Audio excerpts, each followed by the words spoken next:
بسم اللہ الرحمن الرحیم يا أيها الذين آمنوا اجتنبوا كثيرا من الظن إن بعض الظن إثم ولا تجسسوا ولا يغتب بعضكم بعضا أيحب أحدكم أن يأكل لحم أخيه ميتا فكرهتموه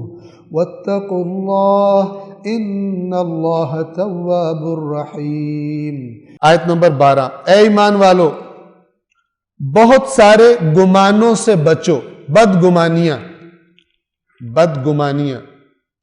ضرور کوئی بات ہو گئی، آج ان کے گھر میں نا بڑی خاموشی ہے، ضرور کوئی نہ کوئی مسئلہ ہو، آج اس کا منہ لٹکا ہوا تھا، پہلے بڑا ہی ہنستا آتا تھا، آج منہ لٹکا ہوا، ضرور بیوی سے لڑ کے آیا، ضرور فلان ابا نے مارا، ضرور یہ بدگمانیاں،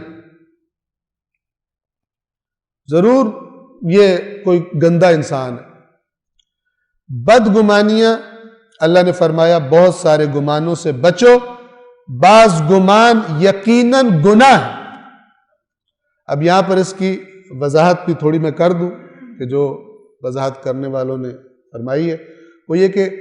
ذہن میں خیال آنا کسی کے بارے میں یہ کسی کے کنٹرول میں نہیں ہوتا،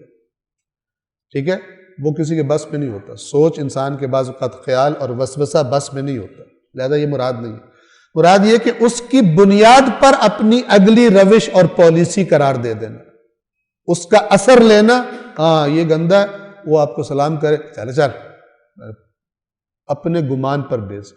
ٹھیک ہے۔ اور یہ جو عام طور پر افواہیں اڑتی ہیں معاشروں میں اور لوگوں کی آبرو ریزی ہوتی ہے، لوگوں کو ذلیل و رسوا کر دیا جاتا ہے افواہوں کی بنیاد پر، اور دڑا دڑ آج کل فارورڈ، پہلے تو چل کے جانا پڑتا دوسرے گھر میں بتانے کے لیے، اب بیٹھے بیٹھے ثواب لے رہے ہوتے ہیں، فارورڈ کر رہے ہوتے ہیں۔ جس طرح نیکیاں جلدی اکٹھی ہوتی ہیں، گناہ بھی اسی طرح جلدی جلدی واٹس ایپ پہ اکٹھے ہوتے ہیں۔ اگر غلط چیزوں کو فارورڈ کیا جا رہا ہے، غلط خبروں کو فارورڈ کر رہے ہیں، غلط احادیث کو فارورڈ کر رہے ہیں، جھوٹی باتیں بنا بنا کے لوگ ڈالتے ہیں اور لوگ بڑے طریقے سے ان کو فارورڈ کرتے ہیں۔ اور تجسس بھی نہ کیا کرو، ایک تو کوئی گمان آ جائے، گمان پر وہ کچھ نہیں کرنا، دوسرا یہ کہ تجسس بھی نہیں کرنا، پتہ تو کروں آج اس کا منہ کیوں لٹکا ہوا، تمہیں کیا؟ اگر مومن ہو تمہارا بھائی ہے، دعا کرو خدایا اگر کوئی اس کو دکھ ہے اس دکھ کو دور کر، یہ مومن ہے، پتہ کروں ہے کیا، سی آئی ڈی کا پتہ نہیں آئی ایس آئی کا ایجنٹ بن کے گھسے گا اس کا سارا چیک کرنے کے لیے۔ اور تم میں سے کوئی بھی ایک دوسرے کی غیبت نہ کرے، انا للہ و انا الیہ راجعون، اس کی بہت اطاعت ہوتی ہے۔ کیا تم میں سے کوئی اس بات کو پسند کرے گا کہ اپنے مرے ہوئے بھائی کا گوشت کھائے؟ بھائی نہ ہو، ویسے ہی کوئی مردہ ہو،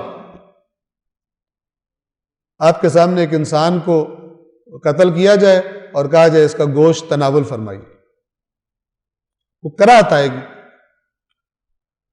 اور خدا نخواستہ کوئی آپ کے بھائی کو قتل کر کے اور کہے آپ اس کا گوشت کھاؤ،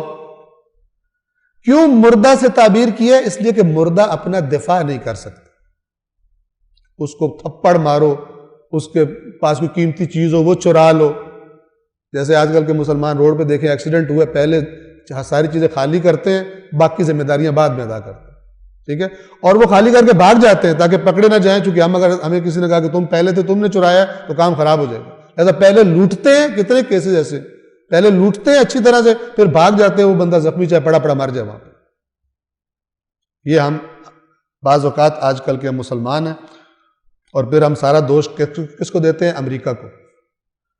کہ یہ ان کی سازش ہے، اس وجہ سے ہماری یہ حالت ہے۔ ہماری اپنی اخلاقیات دیکھیں، وہ کسی نے پوسٹ بنائی ہوئی تھی مجھے یاد نہیں ہے، کہ خالص دودھ کی قیمت، خالص دودھ ہے مثلا اوپر نیچے ہو سکتے ہیں فگرز جو ہیں، لیکن بات سمجھیے گا، خالص دودھ 60 روپے، پکی بات ہے خالص دودھ 80 روپے، پکی بات سے 20 روپے بڑھ گئے، ٹھیک ہے۔ اللہ کی قسم خالص دودھ 100 روپے، دودھ وہی ہے، صرف بیچ میں ڈگریز چینج ہو رہی ہے، الفاظ، اس پر خالص دودھ کی کیٹیگریز بنتی، یہ ایک وہ بس کنایا ہے، اشارہ ہے کہ جو ہمارے معاشرے میں عام ہوتا ہے۔ کیا تم میں سے کوئی اس بات کو پسند کرے گا کہ اپنے مرے ہوئے بھائی کا گوشت کھائے؟ بھائی کا تو دفاع کرنا ہوتا ہے، بھائی کو مرے ہوئے کا گوشت تھوڑی کھانا ہوتا ہے۔ پھر خود اللہ فرماتا ہے اس سے تو تم نفرت کرتے ہو،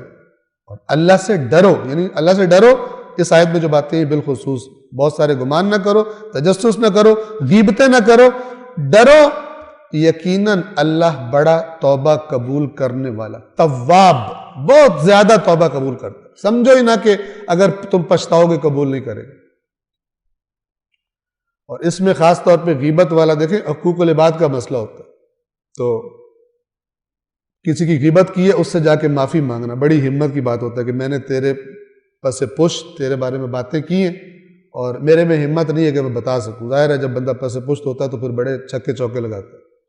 کیونکہ لوگ سننے والوں کو مزہ آ رہا ہوتا ہے، آڈینس کو۔